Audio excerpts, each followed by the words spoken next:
इसी धरती पर जहां 4 सभाएं 2014, 2017, 2019, 2022 में माननीय प्रधानमंत्री जी संबोधित कर चुके हैं, मैं उनका हार्दिक स्वागत और अभिनंदन अपनी ओर से भी, प्रयाग की ओर से, आप सबकी ओर से करता हूं। आप सबके सामने चूंकि माननीय प्रधानमंत्री जी आ चुके हैं, लंबी बातें कोई करने की जरूरत नहीं है, मैं आप सबके सामने विषय रख चुका हूं। लेकिन गरीबों के मसीहा कौन है?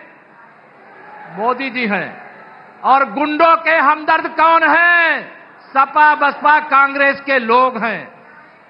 या प्रयाग से लेकर के गाजीपुर तक जिस प्रकार से गुंडों, माफियाओं, अपराधियों के कब्जे में था, वह युग बीत गया।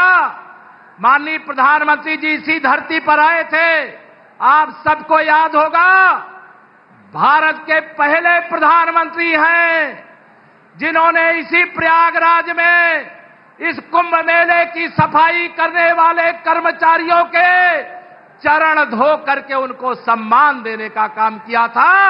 मैं माननीय प्रधानमंत्री जी आपका अभिनंदन करता हूं। बाबा विश्वनाथ का धाम और रामलला का मंदिर बनाने वाले कर्मचारियों की आपने पूजा की थी, यह पूरा देश देख रहा है।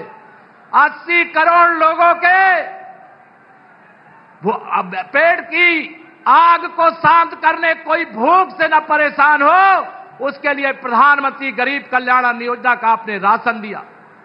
4 करोड़ से अधिक गरीबों को प्रधानमंत्री आवास देने का काम आपने किया, गरीब कल्याण की अनेक सुविधाएं देने का काम किया। उसका वर्णन करेंगे तो घंटों लगेगा।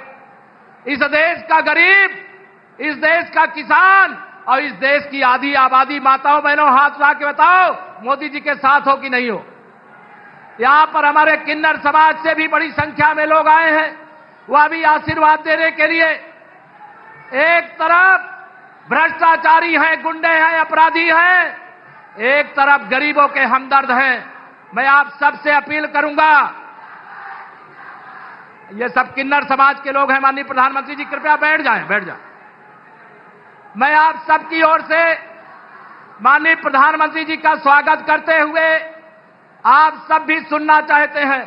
हमारा प्रयागराज विकास से मतलब हजारों किलोमीटर दूर था, जब से 2014 में आपके नेतृत्व में देश में और 2017 में योगी आदित्यनाथ जी के नेतृत्व में प्रदेश में सरकार बनी, हमारा प्रयागराज विकास के एक नए युग में प्रवेश किया है, प्रदेश प्रवेश किया है, देश प्रवेश किया है। आगे भी 2025 का यहां पर कुंभ है, सब लोग यहां कमल खिलाना चाहते हैं।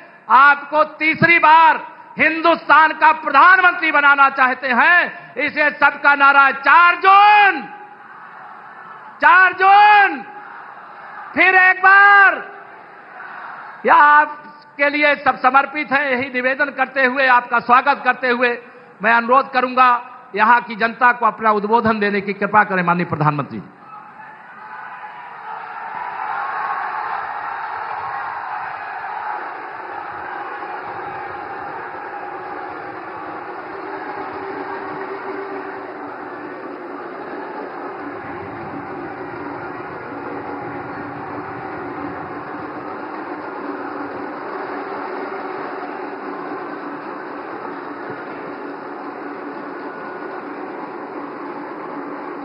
भारत माता की, भारत माता की, भारत माता की। तीर्थराज प्रयाग की इस पावन धरती पर यहाँ के सब परिवारजनों के हमार प्रणाम।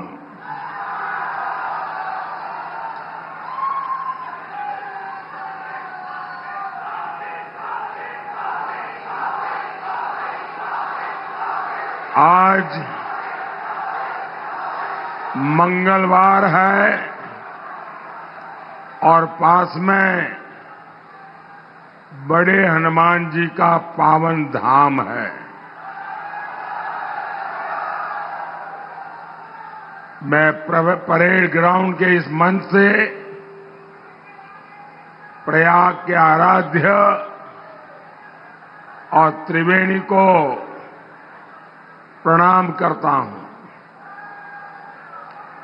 साथियों, प्रयाग तपोभूमि है। ये कुंभ की भव्यता की धरती है। यहां कटरा के कचौड़ी भी है और समोसे का स्वाद भी है। यहां इलाहाबाद यूनिवर्सिटी भी है और गुरु भारद्वाज के आश्रम भी है। यहां लेटे हनुमान जी भी है और माता आलोपी भी है। और इसलिए तीर्थराज प्रयाग का आशीर्वाद मतलब पूरे ब्रह्मांड का आशीर्वाद।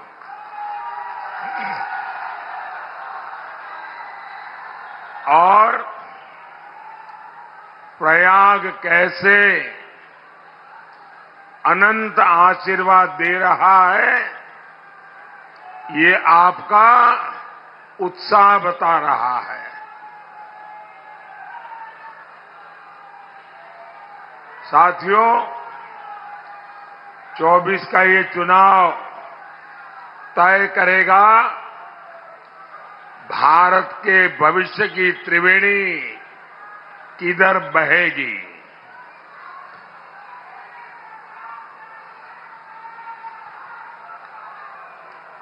आप भी देख रहे हैं, आज भारत की पहचान कैसे होती है। भारत की पहचान अब एक्सप्रेस वेज से होती है। भारत की पहचान इंफ्रास्ट्रक्चर से होती है। बड़े बड़े देश मुझसे कहते हैं, भारत की डिजिटल टेक्नोलॉजी हमें भी चाहिए। भारत अब दुनिया में अपनी आवाज बुलंद कर रहा है। भारत G20 का आयोजन करवाता है तो पूरी दुनिया हैरान हो जाती है। और साथियों, यही तो प्रयागराज का इस क्षेत्र का मिजाज है। यहां के लोग ना किसी से दब के रहते हैं, ना किसी से डर के रहते हैं। जो जिंदा दिली मैंने प्रयागराज के लोगों में देखी है, वो कम ही मिलती है। और यही मिजाज तो आज के भारत का भी मिजाज है। साथियों, आज जब भारत आगे बढ़ रहा है तो हर देश प्रेमी इससे खुश है। लेकिन आप देखिए,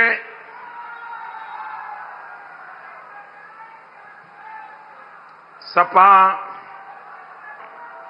हजम नहीं होता। और ये करते क्या है? कांग्रेस के शहजादे भारत को गाली देने के लिए विदेश जाते हैं। ये इंडी गठबंधन वाले चुनाव भी किस एजेंडा पर लड़ रहे हैं? इनका एजेंडा है कश्मीर में आर्टिकल 370 फिर से लाएंगे। इनका एजेंडा है सीएए को रद्द करेंगे। इनका एजेंडा है भ्रष्टाचार पर जो कड़े कानून बने उन्हें रद्द करेंगे। क्या ये सब करने के लिए आप कभी भी ये इंडी अलायंस वालों को, सपा कांग्रेस वालों को एक भी वोट देंगे क्या? देंगे क्या? क्या देश को दिशा देने वाली प्रयागराज की धरती को इन लोगों की हरकत मंजूर होगी क्या? साथियों, इंडी गठबंधन वालों का, सपा कांग्रेस वालों का सुशासन से और हमारी आस्था से 36 का रिश्ता है। भारत का कोना कोना इस बात की गवाही देता है कि इंडी गठबंधन वालों से विकास नहीं हो सकता। आप यहां प्रयागराज में होने वाले कुंभ का ही उदाहरण देखिए। सपा कांग्रेस के समय क्या होता था? भीड़ में भगदड़ मच जाती थी, लोगों को अपनी जान गंवानी पड़ती थी, हर तरफ अव्यवस्था होती थी। जानते हैं क्यों? क्योंकि उन्हें कुंभ से ज्यादा अपने वोट बैंक की चिंता रही है। अगर कुंभ के लिए ज्यादा कुछ करते दिख गए तो कहीं उनका वोट बैंक बुरा न मान जाए। इन लोगों को वोट बैंक का इतना डर सताता था। सपा कांग्रेस में तुष्टीकरण का कंपटीशन होता था। आप मुझे बताइए, राम मंदिर का बहिष्कार करने वाले ये लोग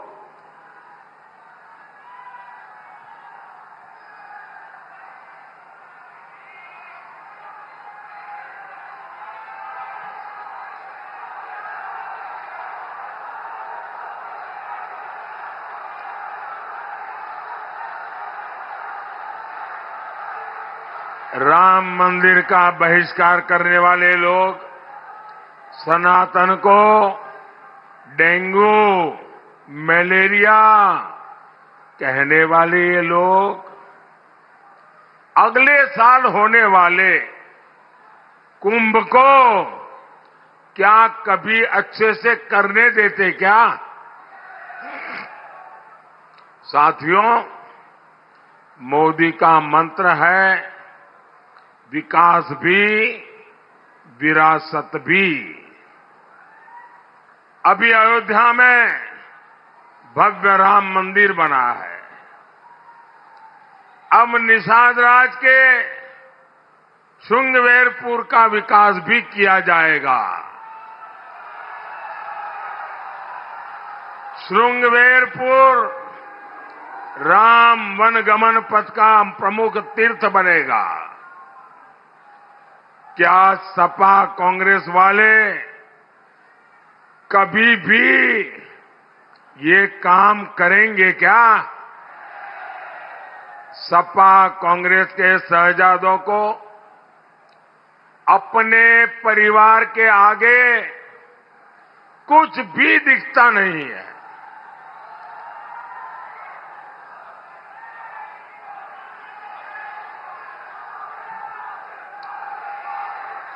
कांग्रेस तो आजादी का सारा श्रेय भी एक परिवार को देना चाहती है। आपको मालूम होगा, गुजरात में सरदार वल्लभ भाई पटेल का स्टैच्यू बना है, स्टैच्यू ऑफ यूनिटी। ये दुनिया में सबसे ऊंचा स्टैच्यू है, सरदार वल्लभ भाई पटेल का है। सरदार वल्लभ भाई पटेल कांग्रेस के थे, स्टैच्यू मोदी ने बनवाया, लेकिन एक कांग्रेस का परिवार उस तरफ जाने का उनको डर लगता है कि इतने बड़े स्टैच्यू का अगर परछाया भी उन पर आ जाएगा तो शायद उनके लिए आफत आ जाएगी।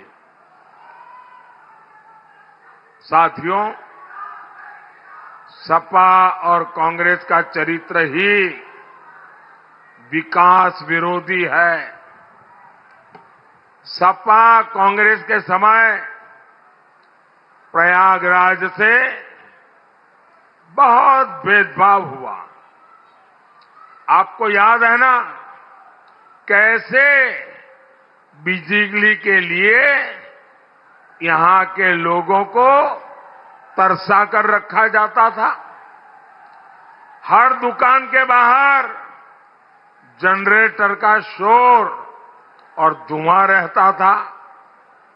आज हमारे योगी जी, हमारे केशव प्रसाद मौर्य जी, हमारी भाजपा सरकार में तो हर जिले को बराबर और भरपूर बिजली मिल रही है। 2017 से पहले हमारे किसान भाई बहन रात रात भर जगकर खेत में सिंचाई करते थे। आज किसानों को भी आसानी से बिजली मिल रही है। साथियों, आज हमारा प्रयाग विकास की नई ऊंचाइयों को छू रहा है। Prayagraj, Raebareli, Lucknow 4 lane highway, Ganga expressway, Haldia से प्रयागराज तक वाटरवे, अमृत स्टेशन और वंदे भारत ट्रेनें, हर क्रॉसिंग पर ओवरब्रिज और अंडरपास, गंगा जी पर iconic cable bridge, Bamroli airport का कायाकल्प, पहले जो कल्पना नहीं होती थी आज वो साकार हो रहा है। साथियों, यूपी के ऐसे बहुत फर्स्ट टाइम वोटर हैं जिन्हें पता ही नहीं होगा परिवारवादी पार्टी के दिनों में क्या होता था, कैसे हमारी बहन बेटियों का घर से बाहर निकलना मुश्किल होता था। उद्योग धंधे सब चौपट पड़े थे। किसी भी व्यापारी को वसूली और फिरौती का फरमान आ जाता था। हमारा तीर्थराज प्रयाग, यहां खुलेआम सड़कों पर बम चलते थे, गोलियां चलती थी, गुंडे माफिया बेखौफ अपनी शेखी बघाड़ते थे। सीधे सच्चे लोग दहशत में जीते थे। यहां के दुकानदार, यहां के कारोबारी भूल सकते हैं क्या कि उनकी हालत रहती थी उस समय? लेकिन जब से भाजपा सरकार आई है, माफिया के खिलाफ भी यहां सफाई अभियान चल रहा है।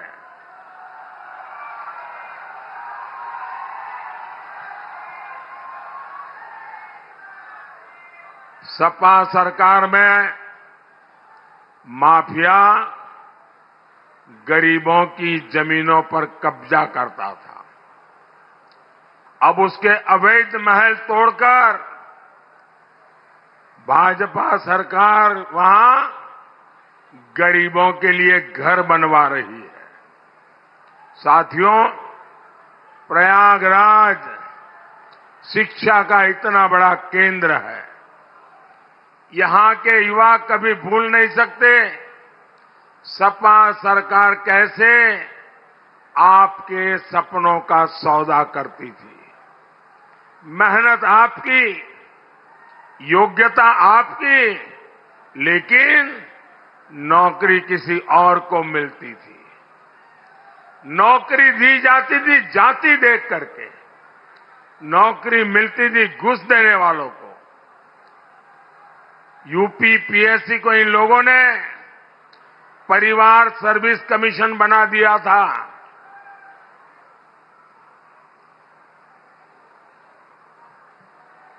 यूपी की कितनी प्रतिभाओं का भविष्य इन लोगों ने बर्बाद कर दिया था।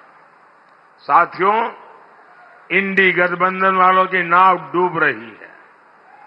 इनका एक ही सहारा है, झूठ, लगातार झूठ, हर जगह पे झूठ, बार बार झूठ। ये संविधान को लेकर देश में झूठ फैला रहे हैं। संविधान को किससे खतरा है, ये प्रयागराज से बेहतर कौन बताएगा। आप जरा बताइए, आपातकाल लगाकर संविधान को बदलने की साजिश किसने की थी? यही इलाहाबाद हाईकोर्ट ने कांग्रेस की तानाशाही पर लगाम लगाई थी। रायबरेली में लोकतंत्र को लूटने की कोशिश की गई थी।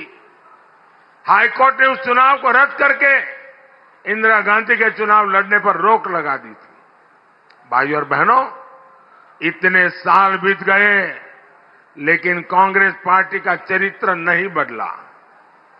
बाबा साहब आंबेडकर भी धर्म के आधार पर आरक्षण के खिलाफ थे, लेकिन कांग्रेस सपा वाले संविधान के खिलाफ जाकर दलितों पिछड़ों का आरक्षण अपने वोट बैंक को वोट जिहाद वालों को देने की तैयारी में। कर्नाटका में तो कांग्रेस सरकार ने ओबीसी कोटा मुसलमानों को दे दिया है। अब यही काम ये देश भर में करना चाहते हैं, लेकिन मोदी आज प्रयागराज की धरती पर गारंटी देवे आवा है।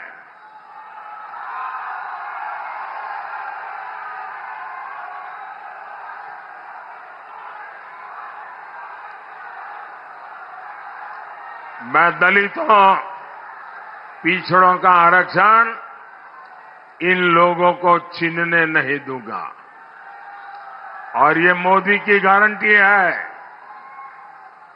साथियों, मोदी आगे भी आपकी सेवा करता रहे, इसके लिए एक सशक्त सरकार चाहिए। प्रयागराज से भाई नीरज त्रिपाठी जी और फूलपुर से भाई प्रवीण पटेल जी, आप इन्हें जो वोट देंगे वो मोदी को मजबूत करेगा। आप बताओ, 4 जून के इनका जिताए के भेजो ना। हमें जोर से बोलो, दोनों सीट पर कमल खिली ना। अच्छा, मेरा एक काम करेंगे, जरा हाथ ऊपर करके बताइए, करेंगे? घर घर जाइए और जाकर के सबको बताइए कि मोदी जी आए थे और मोदी जी ने परिवार के सबको श्री राम कहा है। बोलिए भारत माता की, भारत माता की। बहुत बहुत धन्यवाद।